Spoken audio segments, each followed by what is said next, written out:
ลาดประการใดโปรดให้อภัยเด้อครับเด้อละกิ้งไปมารวมจิตเพลงเส้นตัวเองเป็นตาหนายปากว่าเบื่อเขาหลายบ่อยากเห็นบ่อยากพอแต่ใจน้องห่วงบ่หาย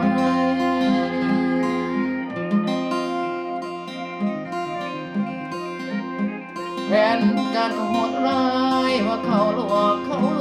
วงแอบใจห่วงแหนเขา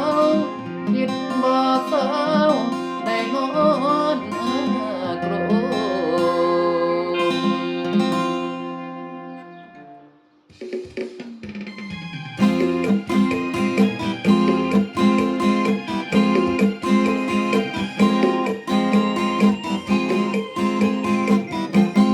วงใจ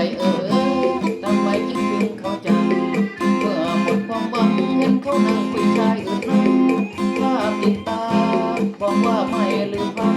ไม่นานก็ผ่านลืมแค่แสนละอาตั้งใจดีที่นี่ต้องลืมเขาจริงเรื่องผู้หญิงไม่มีแต่เขาหลอกนะสักวัน